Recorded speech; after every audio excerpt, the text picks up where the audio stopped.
You got your popcorn ready. Way down the right sideline. Oh, it's all alone. He's got a touchdown. San Francisco wins it in overtime.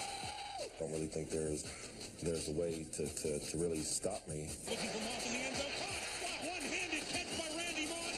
I say Randy Moss missed the sack. They're about to take another look. They went on a mission. I mean, you could probably contain me, but I don't think that a guy can just completely stop me in a game, no. Most executives are coming to the defense of Randy Moss and Terrell Owens regarding their Hall of Fame status, but former Colts GM Bill Polian, who is an HOFer, is not on Team Owens or Moss when it comes to receiving a gold jacket. Polian said about T.O., what did Owens do that made his teams better? He put up a lot of numbers. Bill Parcells said that he was a disruptive force. Jerry Jones, who's probably one of the most easygoing people when it comes to disruptive guys, got rid of him. How does that square with the Hall of Fame? Now, as far as Moss, Polian said this: every year in Indianapolis, we said the following: the price of admission is 100% effort all the time in everything we can do. Well, how can we take Randy Moss when we make that statement? Owens with this response on Twitter: Bill is a grumpy old guy that knows nothing about me except for hearsay. My family name is good. And on that note, we welcome Antonio Pierce to the show. How we doing? Good. Gentlemen, you starting here? Sure. All right. What should the Hall of Fame criteria be? Production. Like, are you a great player? Look, I remember that era well. Randy Moss was number one. T.O. was number two, and there was some debate about that. But overall, we know what we saw. Marvin Harrison was number three. Marvin Harrison's in the Hall of Fame, who's Bill Polian's guy, by the way. Off the field, who made more noise among the three of them, right? Like, who? So you want to talk about Marvin Harrison. So who you want to talk about who's disruptive? I don't know. Because some teams got rid of T.O., that means he's bad. No, it means they made a mistake. Because guess what? T.O. in Philadelphia, they couldn't get past that NFC Championship game, right? Till T.O. shows up, then they make the Super Bowl. And he balls out in the Super Bowl. T.O. was a great player, the second best player in the era, Hall of Fame. Randy Moss was the best at the position. He should be in the Hall of Fame. If Marvin Harrison, who is third best, great player, he deserves it too, is the cutoff, then both those guys were a little better than him. They should be in. Yeah. I think it's a no-brainer. Kind of question where Bill's going at with this. Hopefully it's not personal, but I played against Terrell Owens. When you talk about that Philadelphia team, I was glad that he moved on. But what did he do? He went to Dallas Cowboys. And I stayed in division. That was another problem for us. So understanding who Terrell Owens is as a player was a true problem for us as a defense, for us as coordinators. I was never in the locker room with Terrell. I only heard things. I've been around Terrell personally, out and about. Get along with him perfect, nothing about it. But when I looked at the Hall of Fame growing up as a kid, all I saw was the guys who did something, who changed the game, whose production was greater than the rest of us, right? There's a lot of guys in the Hall of Fame that have criminal records, who have done things that you don't want to talk about on this show, and they made the Hall of Fame. So just to say a guy is disruptive, now granted, would I want to play on the team with those guys? Probably not, because it did seem like it was a distraction from the outside. But I know when you had to go up against them, when you had a game plan for those two players, especially Terrell Owens, it was a problem. And for the most part, we never had an answer for either one. Only time we had an answer was for Randy Moss in 07 and Terrell Owens in 07. Both came to playoffs. Bill Polian is a Hall of Famer. He's a colleague here. He's somebody I have profound respect for. I revere the man in certain respects. He always espouses football knowledge on me, and I'm incredibly grateful for the relationship that I have with him. Having said all of that, I'm incredibly disappointed with what I heard him say. I thought it was wrong. I think it's uncalled for, and I think that it highlights what we have to look out for when we're thinking about the criteria to establish one's resume, one's contribution to a game, to a sport, etc. Here's what I do know. Randy Moss has 156 touchdowns in his career. T.O. has 153. If my numbers are correct, that's 309 touchdowns between them. T.O. has 15,984 yards. Randy Moss had like 15,292 yards. If my number's correct, that's in excess of 31,000 yards receiving between them in their careers. Although neither of them won a Super Bowl. T.O. played in one. Randy Moss played in two with New England and San Francisco. And unlike Marvin Harrison, who had the benefit of Peyton Manning throwing him the football throughout his career. By the way, if we universally recognize Peyton Manning as the greatest regular season quarterback in the history of the sport, we can't ignore the benefits that Marvin Harris received from such greatness. And so when you look at it from that perspective, there is no question from a production standpoint. The numbers say this is what it is, which brings us back to Bill Polian and the Bill Polians of the world who feel the way that he feels.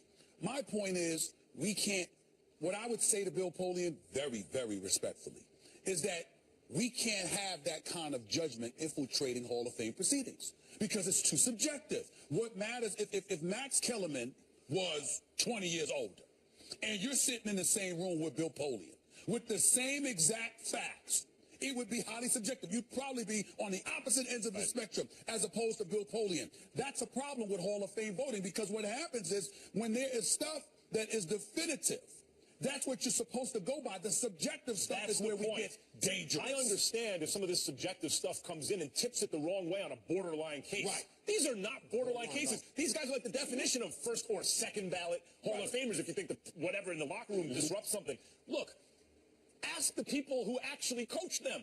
Bill Parcells, despite the distraction, says he's a Hall of Famer. Donovan McNabb, Donovan McNabb. Headache. And how about Randy Moss? He was good enough for Bill Belichick, and by the way, was the best receiver on the. Oh, they didn't win the Super Bowl, but the greatest regular season team of all time. By far. Very important to mention this. You brought up New England.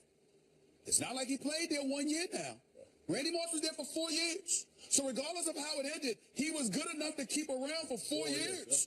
Bill Belichick and Bill Parcells coached these guys. They were good enough for that. You cannot make that call. How do they fix this then? What do they do? Because the criteria disruptive is not a factor. It's as far as we're aware, it's just what you do on the field. Do they need to change the criteria and add character? It's not changing the criteria. No, it's changing the people who are voting to put these guys in. Yeah. It's about changing the guys. I mean, it's an older era now of guys voting. No disrespect to them, but talk to the guys like us who played against. Let me say something about Moss real quick.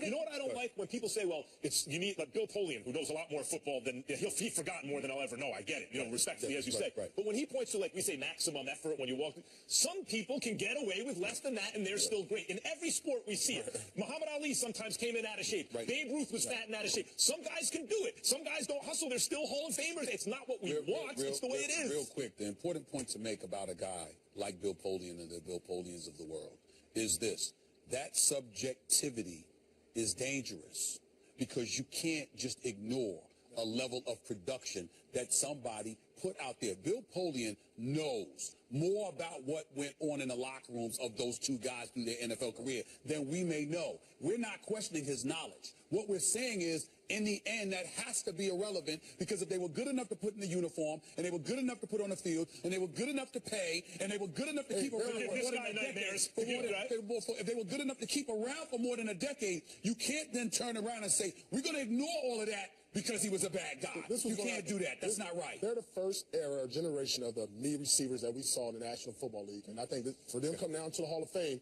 now they're looking at that like, wow, the guys before them, the Jerry Rices, maybe so much not even Michael Irvin, but those weren't the guys that you saw doing the things that T.O. and Randy did. So we might need some other people in the room that are voting on this. Let's get a little bit younger. Antonio, good to see you. As always, appreciate your perspective. Jay Williams says he sees the next Jason Kidd in this year's NBA draft. Find out who he thinks has the goods. Plus, weeks after the Super Bowl, you will bring up this excuse. It's embarrassing.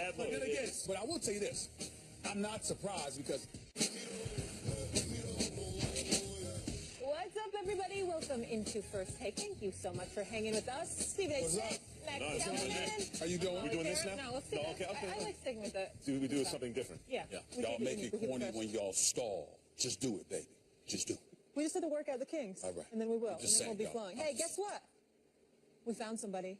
T.I. Rapper T.I. will join us to face Stephen A. He went missing after the Falcons lost. Atlanta police called me. They informed me that they had found T.I. APB out on him? I had an APB out on him. He was hiding for quite some time because he was trying to recover from the Atlanta Falcons blowing the Super Bowl. But we found him. And I told him they don't have to do anything to him. Just make him come on the show. You know who else is going to be here? Yeah. Triple G. Heard the dude's pretty good. He's going to talk about his next fight and his pick in Mayweather-McGregor. Looking forward to that. But we start with Antonio Brown. The man got paid. Dinner is on him. The Steelers agreed to a 4-year, $68 million extension with Brown, according to our Adam Schefter, making the Facebook Live star the highest paid wide receiver based on yearly salary in the NFL, $18.5 million per year for the next 3 years. The next four highest paid wideouts are A.J. Green at $15.9 million, Julio Jones at $15.7 million, Des Bryant $15 million, and Demaryius Thomas $14.5 million. Max, does he deserve to be the highest paid wideout in the NFL? Deserve's got nothing to do with it. as Clint Eastwood said in Unforgiven. Deserves got nothing to do with it. The most talented guy who's up latest, whoever's contract is up now, sets the market. Here's the thing. If we're talking about deserve based on their play, Julio Jones deserves to be the highest paid, then Antonio Brown. So you might be sitting there going, oh, okay, so Antonio Brown's overpaid. But in fact, Stephen A., as we know, in guaranteed money, Julio Jones is the highest paid, $47 million guaranteed. Antonio Brown only has $19 million guaranteed. He's the 16th highest paid in guaranteed money. And that's what matters. Wide out. So, in fact, yes, he deserves to be top 2, but he's not getting paid like that. The Steelers got a steal here. I agree with you. I think he deserves a better deal. I think he deserves more, but I also think that we need to deal with reality. His behavior cost him. His behavior cost him from the standpoint that the Steelers gave every indication that while we believe in your talent and your on-field exploits, at the same time, off the field, there's a level of maturity that we need you to have. And I think that if you're Antonio Brown, even though I'm happy for him because he is getting paid and he does deserve this money, and it certainly is going to be more than he was getting, and this is something that he was looking forward to, there is no question about it. At the same time, I would like everybody to take things into consideration. This is Antonio Brown the last 4 years. 110 receptions, 1,499 yards. 129 receptions, 1,698 yards. 136 receptions, 1,834 yards. 106 receptions, 1,284 yards. When you consider those numbers, and then you take into account the guaranteed dollars that Max just elocuted to our national audience, you have to step back. If you are a football player and you got a modicum of sense in that thick head of yours, you've got to step back and say, wait a minute, this brother flat out balled. And look at where he's at. 16th highest in guaranteed dollars. He probably deserves more than that. I don't think there's any question about it. The Rooney said, we'll take care of you because we appreciate your body of work. Because remember, he still had 1 year left on his deal after this season. He was going to be back next year anyway. But the point is, what they were saying is this. Even though your talents are what they are, there's a behavioral issue in our mind. Let's make sure we guard that. Let's make sure that Big Ben Roethlisberger and others are not looking at you and saying, we want him on the team, we appreciate his talents, but we're concerned about his behavior. Let's make sure our coach, Mike Tomlin, who's in competition committees as we speak right now, isn't sitting back and saying, you basically threw me under the... All I want to know if you got your popcorn ready. Way down the right sideline. Oh, this is all alone. He's got a touchdown. San Francisco wins it in overtime. I don't really think there's a way to really stop me. Looking for Moss in the end zone. Caught. One-handed catch by Randy Moss. They say Randy Moss, Mr. Clutch. They better take another look. A1 on a mission. I mean, you could probably contain me, but I don't think that a guy can just completely stop me in a game, no.